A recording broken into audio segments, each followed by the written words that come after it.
2-5 ka adlaw. The rash heals by scabbing over. Makabig na nga infectious ang isa ka pasyente sa pagsugod pagid lamang sang paghilanat sini. Samtang pamangkot, may bulong na bala ang monkeypox? Well, dugang pa sa fact sheet sang WHO ng vaccines nga ginusar sadto sa pag-eradicate sang smallpox sa bugos sa kalibutan amo man karon ang ginatublok sa mga tao batok sa monkeypox kag ang antiviral agent nga gin-develop para sa smallpox treatment nangin lisensyado naman para sa treatment sang monkeypox. Newer vaccines have been developed of which one has been approved for prevention of monkeypox.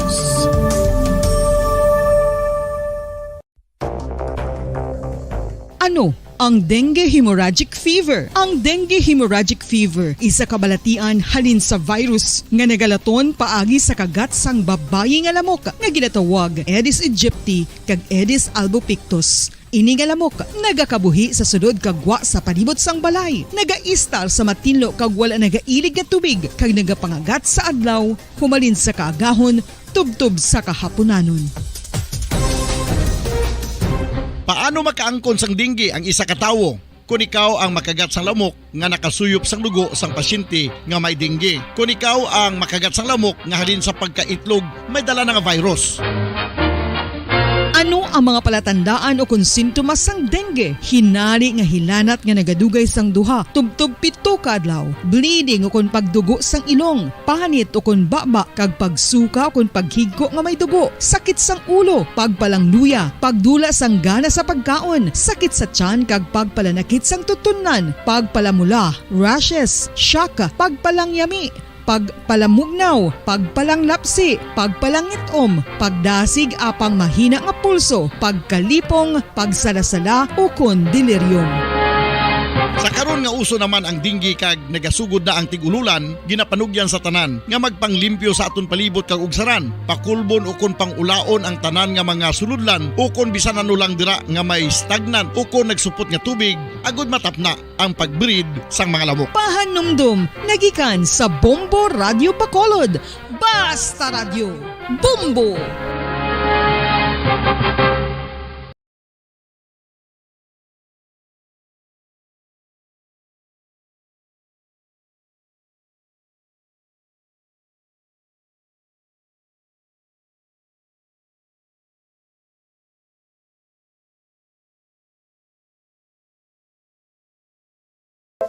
Luyag mo bala mga kabumbo nga mapanubo ang imo nga bugat? Nakasiguro ka bala nga nagakaigo ang imo nga pamaagi? Isa sa masami nga ginahimo sang iban nga mga luyag magpanubo sang bugat amo ang starvation diet ukon pagpagutom.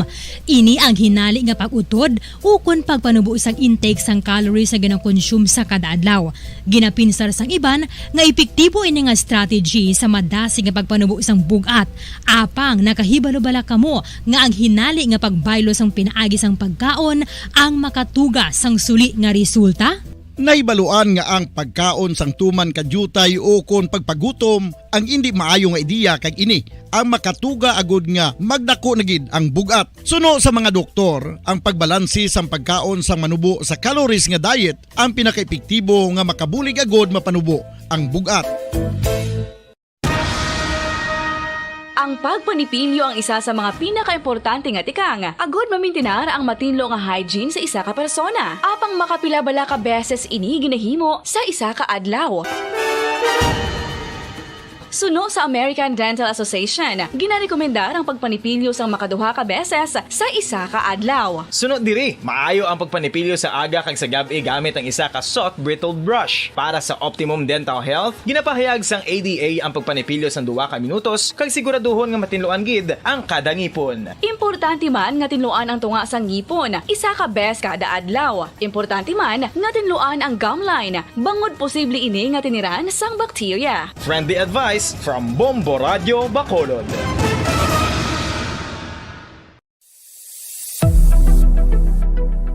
Nakahibalo bala kamo kung nga ginatawag bilang miracle liquid ang gata sang lubi? Well, ini bangod nga madamo sang mahatag nga amazing benefit sa ang coconut milk sa aton nga lawas. Suno sa pagtuon sa mga dermatologist, ilabi na gid sa kay Dr. Radyo Bacolod, Philippine Standard Time, 30 minutos sa nakaligid sa tak ng alas 5 sa hapon, mayang hapon mga kabombo, bilog nga Western Visayas, bilog nga kalibutan.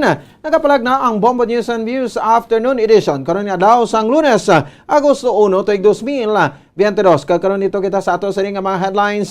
Andres Bonifacio Elementary School 1 handa na para sa pagbukas ang klase sa Agosto 22. Mga eskwelahan sa Bacolod masako na sa paglimpyo sa mga eskwelahan bilang preparasyon sa pagbukas ng klase. Committee on Urban Poor Housing and Resettlement sa Sangguniang Lungsod sa Bacolod nagapangita na sa lugar nga imuon nga relocation sites para sa informal settlers. Moro National Liberation Front nagakasubo man sa kamatayon ni Anay Presidente Fidel Valdez Ramos. Mga pumuloyo sa Germany, apektado man sang heatwave. Basketball fans sa Estados Unidos nagakasubo sa pagtaliwan ni NBA legend Bill Russell. Mga kabombo, oras sa Bombo Radio Bacolod, Philippine Standard Time, 31 minutos na nakaligal sa tak ng alas 5 sa hapon. Kakaroon dito na kita sa madetalye sa atong saring nga babanita kaupod sa inyo mga tagbalita. Bombo Jairi de los Reyes. Kaga ko naman si Bombo Ponce Espino, ginpahayag sang Brigada Coordinator sang Andres Bonifacio Elementary School 1 o kanang Abis 1 nga 100% na sila nga preparado sa pagbukas ng klase sa Agosto 2. Sa interview sa Bombo Radio kay Mrs. Lunel Saputin, nagliga siya simana, nagpreparar na sila para sa kick-off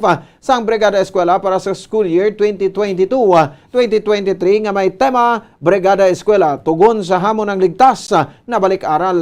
Karungan sa kick-off sa Brigada Eskwela, mayroon sila sang ginpergan nga opening program. Suno kay Saputin, may harap man sila sang mabisita nga barangay Kagawad, kag presidente sang Parents Teachers Association o kon PTA sang Abis 1. So padre may nagkatuman sa Abis o kon nagkatuman sa Abis ang pila ka mga punong barangay apang nagbilin lang sa ilang donations kag wala nagpakigbahin sa opening program. Magalawig naman na sang isa para sa small, medium kag big schools.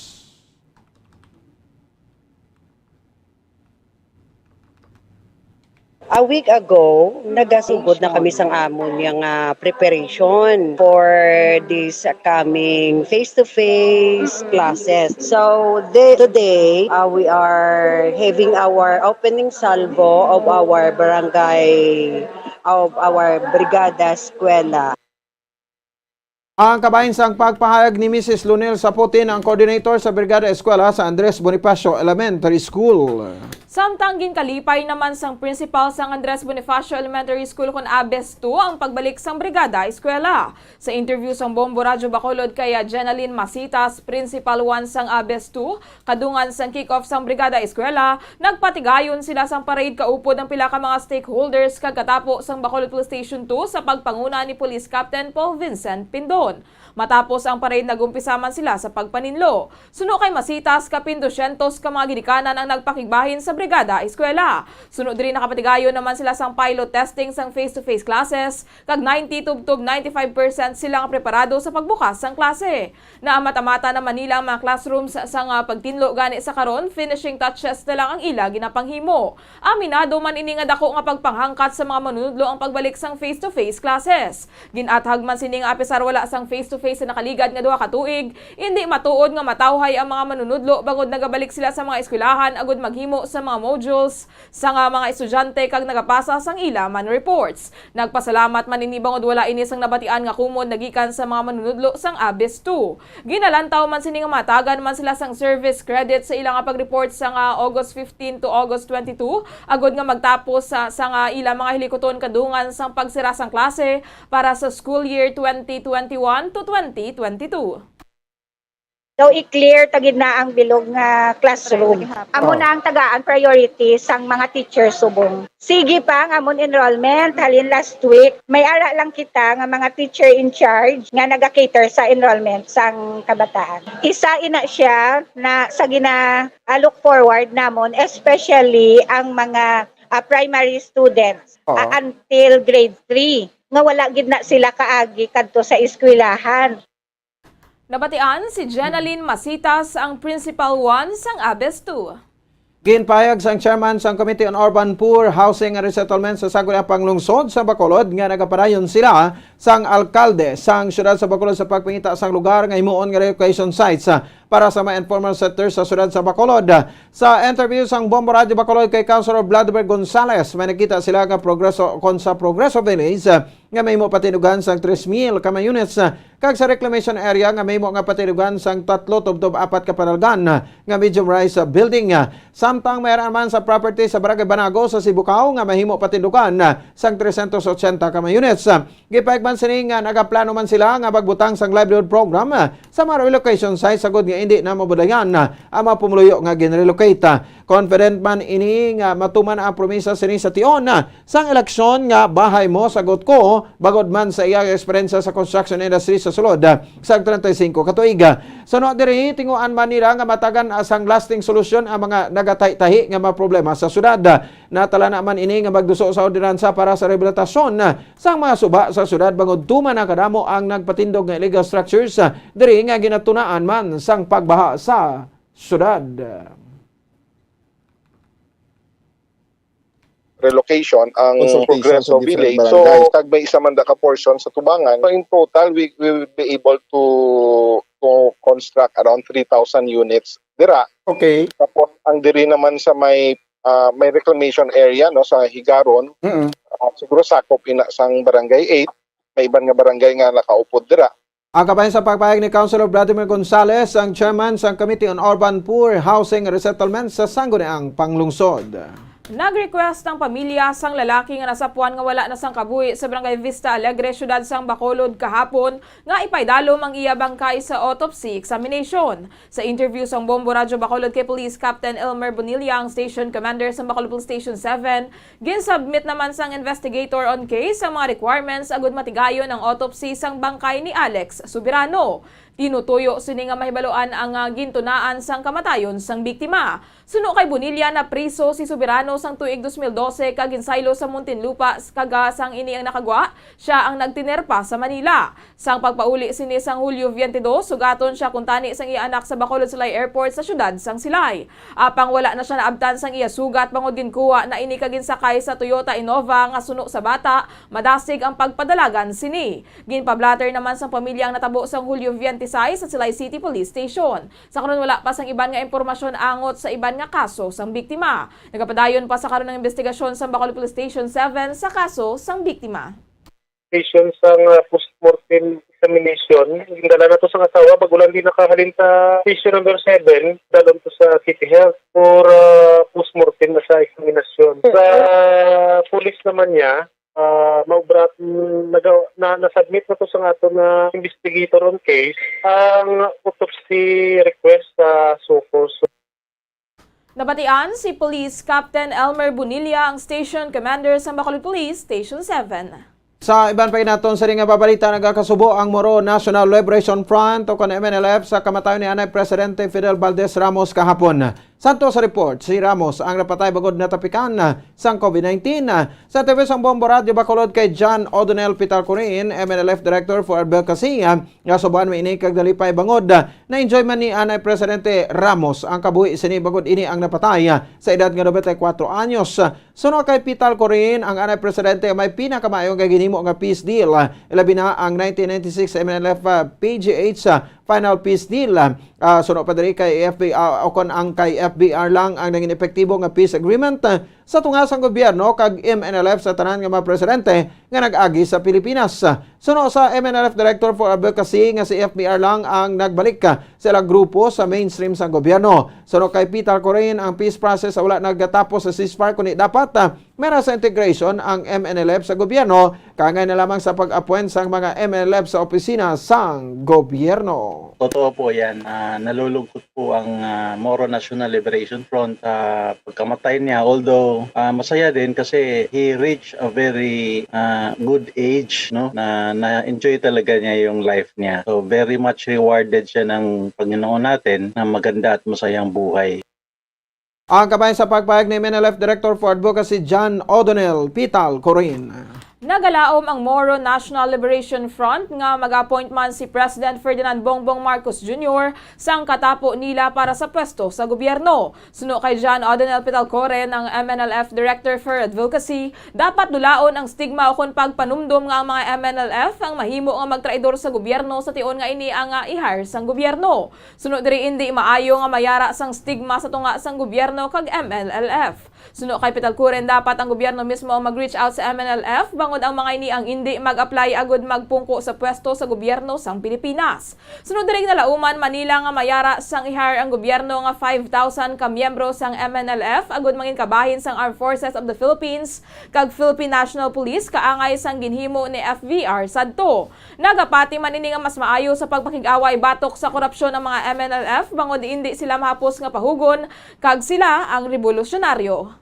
Mga appointee position sa gobyerno para magkaroon na ng finality talaga yung peace agreement. Kasi hanggat na andyan yan, on the loose yung mga officials na yan, yung mga fighters din, nagda-doubt din na mag-join sa gobyerno. So equally important yan, equally important yung armed mo, ipasok mo, integrate mo sa gobyerno, pati yung mga officials niyan na mga non-combatant, pero yung mga leader nila, ipasok mo rin. Napatian si MNLF Director for Advocacy John O'Donnell Pitalcoren. Sa iba pa naton sa nga mabalita sa Germany, apektado man sang heatwave ang Germany, alabi na sa karon nga summer sa nasabit nga pungsod. Suno kay Bombo International Correspondent Christina Wakeham, direkta sa Germany, ara sa 35 degrees centigrade. Sa karon ang ila temperatura apang sa asang nagligad, nagdangat ini sa 40 degrees centigrade apisar nga kagabiyon. Sunod sa iya, normal na sila sa ilang nga nagataas ang temperatura kung summer, samtang tuman naman ang katugnawon kung winter. Apang sa karon sunod diri makita na epekto sa heatwave bangod naga-brown na ang ila hilamon sa ila ugsaran kag nagapatimaan nga tuman kainit sang tiyempo. Sunod kay Wakeham sa isa ka probinsya sa Berlin, naglapta ang wildfire gikan sa Czech Republic nga kaingod lamang sini kag nagdangat sa tato ka adlaw antay sa palong ang kalayo. Ini bangod tuman kalapad ang scope sang sunog kag nagamit lamang sang mga eroplano kag helicopters ang mga otoridad. Sunod diri delikado kung sudlon sa mga soldado ang lugar bagod sa World War II, may gintago nga mabala sa sulod sa lasang nga posible maglupok kung may kalayo. Nagpagwa man sa warning ang gobyerno sa mga nagapuyo malapit sa mga lasang nga likawan ang pagsugba kag paghaboy sa upos sang sigarilyo bangod posible ini nga tunaan sang wildfire. May break time man ang mga estudyante kag mga empleyado kada adlaw agod maka cool down sa ila temperatura kag ginaabisuhan nga mag-inom sang madamo nga tubig. Suno sa OFW ang summer sa Germany ang tubtub pa sa bulan sang Agosto. Sa isa ka province nga arad ang Berlin City, naglapta ang kalayo halin sa Czech Republic. Bali naglapta, bala kay neighbor lang siya nga country, Bomboan, lapta siya. Tapos it takes few days nga na palong to ang kalayo kay lapadaan ang napaglaptas ang kalayo. Si Bombo International Correspondent Christina Wakeham, direkta sa Germany. Kag sa katapusan nga balita sa patag sang hinampang, ginkasubo sang basketball world ang kamatayon sang legendary basketball player nga si Bill Russell sa edad nga 88 anyos kahapon. Sa interview sang Bombo Radyo Bacolod kay Bombo correspondent Pinoy Gonzales, nagakasubo ang bilog nga Amerika sa kamatayon sang basketball legend. Nibaluan nga isa kakilala nga basketballista si Russell halin pa sang ini ang yara pa lamang sa high school. Nagdaog ini sang duha ka state championship sa high school, duha sa NCAA titles ka gold medal sa Olympics. Nanginyabi man ini sa pagkuha sang Boston Celtics sang 11 ka kampyonato sang ini ang nagahampang pa. Samtang sang ini ang nangin playing coach, nakakuha ini sang duha ka kampyonato. Ginakabig nga isa sa greatest of all time sa kasaysayan sang NBA si Russell, kag bilang pagkilala ginpangalan sa iyang NBA Finals MVP award. Duha man ka beses ini nga ginkilala sa Naismith Memorial Basketball Hall of Fame. Ang una sang ini nga player pa lamang sang 1975 kang ikaduwa sang ini ang coach sa tuig 2021. Pila sa mga nakuha sining award amo ang All-Star appearance, NBA First Team mentions kag madamo pa sang iban. Nag-retire siya sa paghampang sadtong 1998 matapos ang 3 ka dekada sa sports. Pagkasubo gid no ang bilog Amerika sa pagtaliwan sing isa ka legend no na consider ni siya nga the greatest nga basketball player of all time no ti ara man si Michael Jordan no so sila ini nga duha no so 88 years old. Ni si Bill Russell. No, hindi na siya ambal nga grabe magpuntos. No, pero ang iya nga talent amo ini ang rebounding. No, kag ang iya nga tawag niya, ang iya nga black shot. Nabatian si Bombo correspondent Pinoy Gonzales nagikan sa Estados Unidos. Oras sa Bombo Radio Bacolod Philippines Standard Time, 45 minutos sa nakaligid sa takna alas 5 sa hapon, mga kabombo. Ato na panabalikan natin sa ring mga headlines. Andres Bonifacio Elementary School 1 handa na para sa pagbukas ng klase sa Agosto 22. Mga eskwelahan sa Bacolod masako na sa paglimpyo sa mga eskwelahan bilang preparasyon sa pagbukas ng klase. Committee on Urban Poor Housing and Resettlement sa Sagudapang Lungsod sa Bacolod nagapangita na sa lugar nga imuon nga relocation signs para sa mga informal settlers. Moro National Liberation Front nagakasubo man sa kamatayon ni Anay Presidente Fidel Valdez Ramos. Mga pumuloy sa Germany apektado man sa heatwave.